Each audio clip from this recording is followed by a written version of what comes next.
मित्रांनो, आई कुठे काय करते या मालिकेच्या आजच्या भागामध्ये सर्वजण आश्रमातून घरी येतात. तेव्हा नितीन आप्पांना आमचं आश्रम कसं वाटलं असं विचारतो. तर आप्पा सांगतात, खूप छान, सुंदर आणि प्रसन्न. तुम्ही खूप छान काम करत आहात असं बोलतात. तर तेव्हा नितीन आप्पांना सांगतो, आश्रमात मी काहीच पाहत नाही, ते सर्व सुलेखा मावशी आणि आशुतोष करतात. तेव्हा आशुतोष बोलतो, आईने 35 वर्षापूर्वी हे आश्रम चालू केलं होतं. त्यावर आप्पा बोलतात, खचलेल्या बायकांना स्वतःच्या पायावर उभं करणं म्हणजे खूप कठीण काम आहे. आता सुलेखाताईंकडे बघून मलाही असंच वाटायला लागलं की रिटायरमेंटनंतर आपण काम करत नाही, पैसे कमवत नाही, निदान समाजसेवा तरी करावी. तेव्हा आशुतोष बोलतो, अगदी बरोबर आहे. आपली तब्येत जर धडधाकट असेल तर अशी कामे करायला काहीच हरकत नाही. तर तेव्हा आप्पा सांगतात, हे काम करणंही सोपं नाही, कारण सरकारी यंत्रणामध्येच काहीतरी खुसपटं काढत असतात. आपल्या पदरी निराशाच पडते. तेव्हा आशुतोष नितीन बोलतात, त्रास तर होतच असतो, परंतु अशा अनेक संस्थेला तुमच्यासारख्या सुशिक्षित माणसांची गरज आहे. त्यावर आप्पा सांगतात, आता मलाही असंच वाटायला लागलं की रिकामटेकडं बसण्यापेक्षा काहीतरी काम करावं. म्हातारा झालो, निरुपयोगी आहोत, ही भावना मनाला खूप टोचते. तेव्हा आप्पांचे ते बोलणे ऐकून सर्वांना खूप वाईट वाटतं. तर तेव्हा यश विषय बदलवत, आपण म्हातारे झालो नाही, पीटर कधीच म्हातारा होणार नाही असं आप्पांना सांगतो.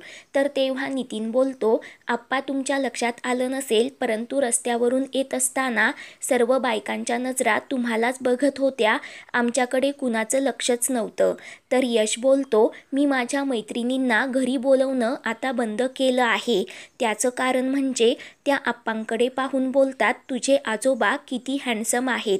ते ऐकून सर्वजण खूप हसतात.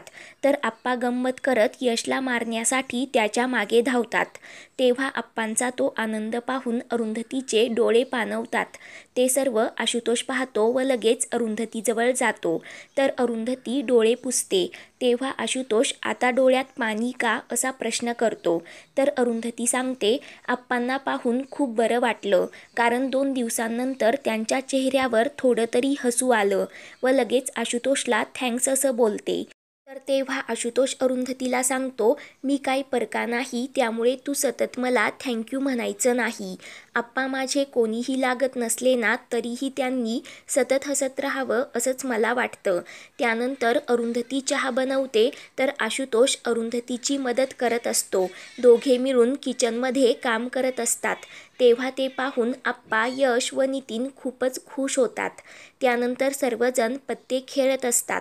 आप्पा पण खूप खुश असतात. तेवढ्यात आप्पांना अनिरुद्धचा फोन येतो. तर आप्पा लगेच फोन बंद करतात. ते पाहून यश मध्ये बोलायला जातो. तेव्हा आप्पा, मला कोणाशीच बोलायचं नाही असं स्पष्टपणे सांगतात. त्यावर यश बोलतो, कदाचित बाबांना काहीच माहीत नसणार, ते सहज फोन करत असतील, कारण ते मुंबईबाहेर आहेत. त्यावर आप्पा, मग आपण त्याला कशाला काही सांगायचं, परत तो 100 प्रश्न विचारत बसेल, तुम्ही इथे काय करता, इथे का राहता. मग मलाही त्याला काही सांगता येणार नाही, उलट त्याच्याच डोक्याला टेन्शन असं आप्पा बोलतात. तेव्हा यश सांगतो, उद्या बाबा घरी येणारच आहेत, तुम्ही सांगितलं नाही तरी त्यांना सर्व काही समजेल. तेवढ्यात संजना तिथे येते व नाही समजणार असं मोठ्याने बोलते. तेव्हा संजनाला पाहून सर्वांनाच मोठा धक्का बसतो. तेव्हा संजना आप्पांना बोलते, अनिरुद्धला काही समजणार नाही, आपण त्याला काही सांगायलाच नको. ऑलरेडी त्याला त्याच्या जॉबचं खूप टेन्शन आहे, मग आपण अजून का द्यायचं. म्हणून म्हणत आहे, आपल्या घरी चला, नाहीतर नंतर खूप चिडचिड होईल. आपण आपल्या घरी जाऊन सगळं काही सॉर्ट आउट करूयात, परंतु इथे नको. आपण आपलं घर सोडून कशाला दुसऱ्यांकडे जाऊन राहायचं. असं बोलून आम्ही तुम्हाला न्यायला आलो आहे, प्लीज आमच्याबरोबर चला असं आप्पांना बोलते. तेव्हा आप्पा तिच्याकडे खूप रागाने पाहतात व आम्ही कोण असा प्रश्न करतात. तेवढ्यात कांचन समोर येते, तर तिला पाहून पुन्हा सर्वांना धक्का बसतो. तेव्हा कांचन प्रेमाने आप्पांकडे पाहते. तेव्हा आप्पांना लगेच कांचनचे सर्व काही बोलणे आठवतात. तेव्हा आशुतोष व नितीन आप्पांना काळजी घ्यायला सांगतात व लगेच तिथून जाण्यासाठी निघतात. त्यावर संजना बोलते, तुम्ही थांबलात तरी चालेल, कारण मी कोणालाही कुठून जायला सांगत नाही किंवा कोणाला काढूनही टाकत नाही. तेव्हा संजनाला कंपनीत काढून टाकल्याचा प्रसंग आशुतोष अरुंधतीला आठवतो. तेव्हा संजना पुढे बोलते की तसंही सगळ्यांना सगळंच माहीत आहे. तर तेव्हा अरुंधती संजनाला सांगते, अगोदर तुम्ही आतमध्ये या, आईंना इतका वेळ उभं राहता येणार नाही. व आशुतोष नितीनला देखील थांबण्यासाठी सांगते. तेव्हा कांचन आत येण्यासाठी नकार देत, मी फक्त यांच्याशी बोलायला आले आहे असं अरुंधतीला सांगते. आणि त्यानंतर कांचन आतमध्ये येते व आप्पांना घरी चला, हा राग सोडा, आपल्या घरी चला, मी तुम्हाला न्यायला आले आहे असं बोलते. तर आप्पा लगेच तिथून जाण्यासाठी निघतात. तेव्हा अरुंधती आप्पांचा हात पकडत त्यांना थांबवते. तर कांचन बोलते, आजपर्यंत आपली काही कमी भांडणं झाली आहेत का? त्यातलंच एक हे सुद्धा आहे. जे झालं ते आपल्यामध्ये झालं, जे भोगलंय ते आपण दोघांनी भोगलंय, मग कशाला ते दुसऱ्यांसमोर आणताय? घरी चला, हवं तर उद्यापासून मला उठता बसता बोला, परंतु असे दुसरीकडे राहू नका. तेव्हा ते ऐकून आप्पांना खूप राग येतो. तर अरुंधती इशारा करत आप्पांना शांत राहण्यासाठी सांगते. तेव्हा आप्पा पुढे जातात. कांचनला वाटतं आप्पा तिच्यासोबत जात आहेत. तेव्हा ती खूपच खुश होते. परंतु तेव्हा आप्पा लगेच खुर्चीवर जाऊन बसतात व मी येणार नाही असं कांचनला स्पष्टपणे सांगतात. ते ऐकून कांचन रडकुंडीला येते व हट्ट करू नका असं आप्पांना बोलते. त्यावर आप्पा सांगतात, याला हट्ट नाही, मान राखणं असं म्हणतात. मी तुझ्याबरोबर तुझ्या घरी येणार नाही, कारण ते माझं घर नाही. तर दुसरीकडे अभि घरी येतो. तर ईशा व अविनाश शांत बसलेले असतात. तेव्हा ते पाहून अभि त्यांना, तुम्ही असे का बसलात, आजी कुठे आहे असा प्रश्न करतो. तर तेव्हा ईशा आजी व संजना अंटी आप्पांना आणण्यासाठी आईच्या घरी गेल्याचं सांगते व बाबा यायच्या आत आप्पा घरी आले तर बरं होईल, नाहीतर बाबांना खरं समजलं तर ते खूप चिडतील असं बोलते.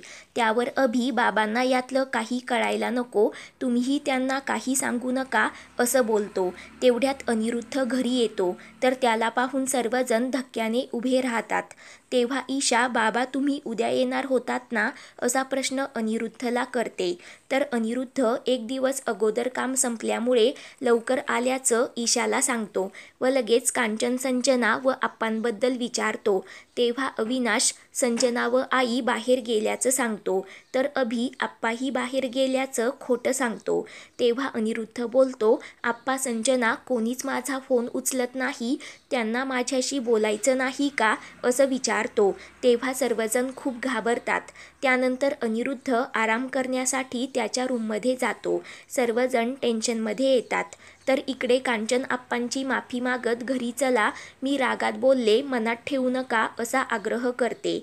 तेव्हा आप्पा, राग तर खराच होता, तक्रारीही खऱ्या होत्या आणि तू जे काही बोललीस ना ते तुझ्या मनात होतं असं सांगतात.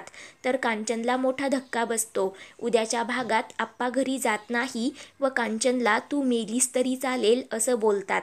तर इकडे अनिरुद्ध आप्पा घरी नाही म्हणून खूप चिडतो. पुढील भागांच्या अपडेटसाठी चॅनलला सबस्क्राईब करा.